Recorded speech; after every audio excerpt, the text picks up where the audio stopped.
സംസ്ഥാന ബജറ്റിൽ തലശ്ശേരി ധർമ്മടം മേഖലയ്ക്കും മികച്ച പരിഗണന. ഒട്ടനവധി വികസന പ്രവർത്തനങ്ങൾക്കാണ് ബജറ്റിൽ തുക വകയിരുത്തിയത്. തലശ്ശേരി മണ്ഡലത്തിൽ 64 കോടി രൂപയുടെ വിവിധ പദ്ധതികൾക്കും ധർമ്മടത്ത് ഗ്ലോബൽ ഡയറി വില്ലേജ് സ്ഥാപിക്കുന്നതിനായും തുക വകയിരുത്തി. തലശ്ശേരി ധർമ്മടം മണ്ഡലങ്ങളുടെ സമഗ്ര വികസനത്തിന് ഉതകുന്ന ഒട്ടനവധി പദ്ധതികൾക്കാണ് സംസ്ഥാന ബജറ്റിൽ തുക വകയിരുത്തിയത്. ധർമ്മടം നിയോജക മണ്ഡലത്തിൽ ഒരു ഗ്ലോബൽ ഡയറി വില്ലേജ് സ്ഥാപിക്കും. പദ്ധതിക്ക് 3 ഘട്ടങ്ങളിലായി മൊത്തം 130 കോടി രൂപ ചിലവ് പ്രതീക്ഷിക്കുന്നു.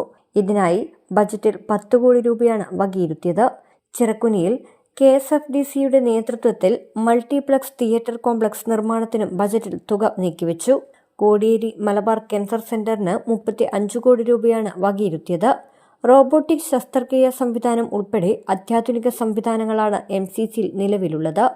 കേരളത്തിന് പുറത്തുനിന്ന് പോലും നിരവധി രോഗികളാണ് മലബാർ ക്യാൻസർ സെന്ററിൽ ചികിത്സ തേടിയെത്തുന്നത്.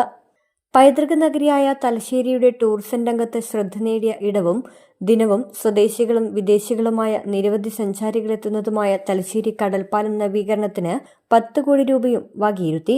വിനോദമേഖലയിൽ സൗന്ദര്യവൽക്കരണത്തിന് സീവ്യൂ സെന്റിനറി പാർക്കുകളെ ബന്ധിപ്പിച്ചുള്ള ക്ലിഫ് വാക്കിൽ 7 കോടി രൂപയും വകയിരുത്തി. തലശ്ശേരി ക്രിക്കറ്റ് സ്റ്റേഡിയത്തിൽ ക്രിക്കറ്റ് ഹിസ്റ്ററി ഗ്യാലറി നിർമ്മിക്കാൻ 1 കോടി രൂപയാണ് ബജറ്റിൽ വകയിരുത്തിയത്.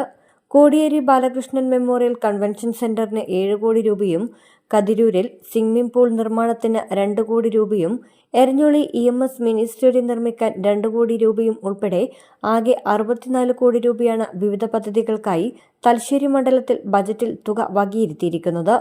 സംസ്ഥാനത്താകെ തലശ്ശേരി ഉൾപ്പെടെയുള്ള നോൺ മേജർ തുറമുഖ വികസനത്തിന് 65 കോടി രൂപയും അനുവദിച്ചിട്ടുണ്ട്. News bureau, Thalassery.